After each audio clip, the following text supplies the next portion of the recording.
Dans toutes les œuvres cinématographiques, il existe une catégorie de personnages qui est présente pour épauler le héros dans les moments difficiles, voire qui l'aide à réaliser son objectif prioritaire. Leur présence est souvent le fruit d'une rencontre hasardeuse avec notre héros, et ils auront un rôle dans le changement psychologique de ce dernier. Oui, Timon et Pumba dans Le Roi Lion font partie de cette catégorie, malgré leur importance mineure dans le second volet. Bienvenue dans l'Instant Disney numéro 6. Si je devais faire un top 10 ou plutôt un classement de duos de personnages comiques et attachants, il est évident que ce duo fantasque qu'est Timon et Pumba se retrouverait facilement dans mon top 10. Car bon, on va bien se l'avouer, ce duo est complémentaire, les personnages sont drôles, attachants, comiques, et puis surtout ils ont eu un rôle important, prépondérant, voire majeur, lorsqu'ils ont rencontré sur leur chemin le petit lionceau prénommé Simba. Je le précise et je le dis juste comme ça, sans arrière-pensée, sans méchanceté, surtout pour les 2002, les 2003, voire les 2007 qui tomberaient sur cette vidéo. Mais donc, de base, récapitulons. Lorsque le jeune Simba décide de partir de son royaume parce que son oncle Scar lui a dit que c'était pas bien ce qu'il avait fait alors qu'en fait il a rien fait du tout, qu'il se retrouve dans le désert, presque aux portes de la mort, avec ni eau, ni nourriture et à servir de dessert entre guillemets à des rapaces, des vautours, et ben la rencontre avec Timon et Pumba a été prépondérante. C'est-à-dire que non seulement le duo est tombé par hasard, vraiment pour le coup, sur le petit lionceau, presque aux portes de la mort, mais surtout cette rencontre a changé la vie de Simba, la vision qu'il avait entre guillemets du monde qui l'entoure, qu'il faut surtout savoir profiter des petits plaisirs de la vie tant que c'est encore possible.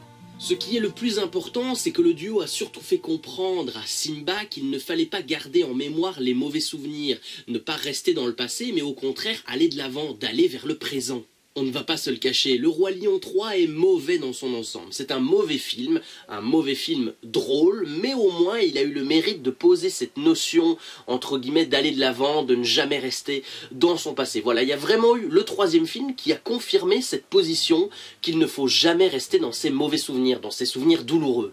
L'exemple le plus bête, et c'est pas pour rien que j'adore ce personnage, mais c'est Timon. Alors Timon, comme vous l'avez vu notamment dans le troisième film, il a eu à maintes et maintes reprises l'occasion de revenir en arrière, de retourner chez ses parents un petit peu saoulants, de retourner vivre dans son trou, mais au contraire, il ne s'est pas arrêté au fait de dire « mince, je n'y arriverai pas, je dois rentrer chez moi ». Non, il a continué à aller de l'avant, même si parfois c'était pas les meilleures décisions, même s'il y avait des obstacles, mais il ne s'est jamais découragé. Il a continué à regarder droit devant lui.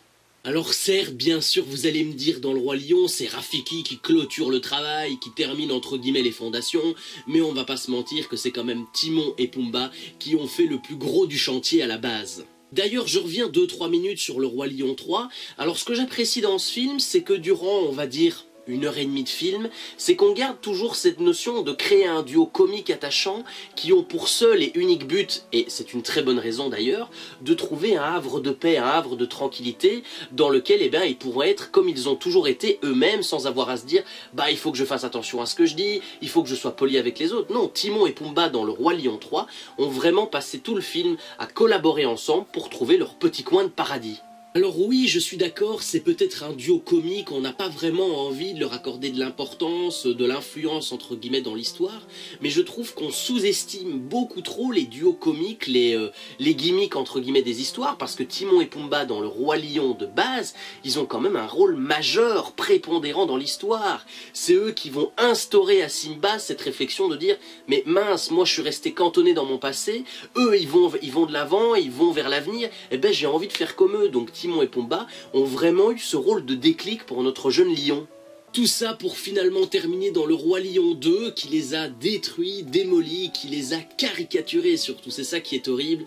Le duo est vraiment passé d'un duo comique presque majeur dans l'histoire à un duo comique sans intérêt dans le deuxième volet. Mais attendez, est-ce qu'on ne viendrait pas de mettre le doigt sur pourquoi Le Roi Lion 2 est mauvais?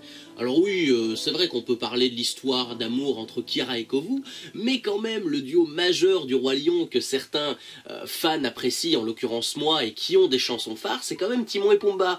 Donc peut-être qu'avoir démoli et détruit ce duo comique a peut-être précipité la chute du Roi Lion 2.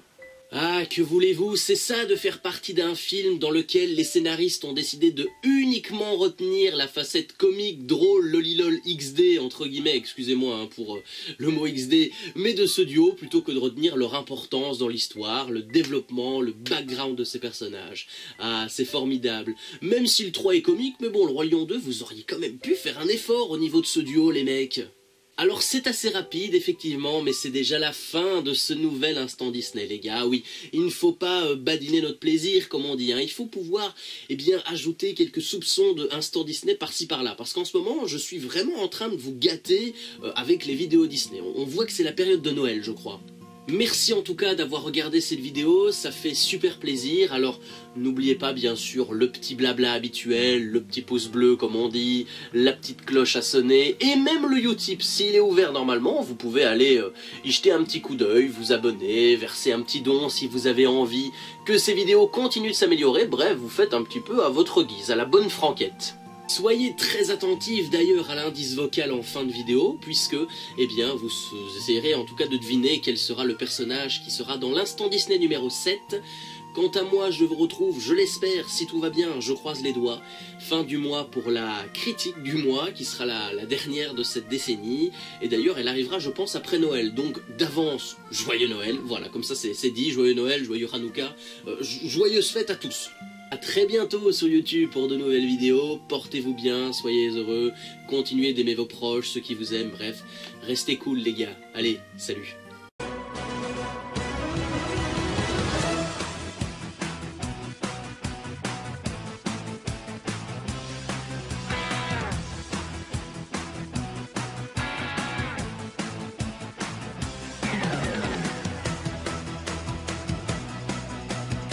Je suis une demoiselle, je suis en détresse et je m'en sortirai seule.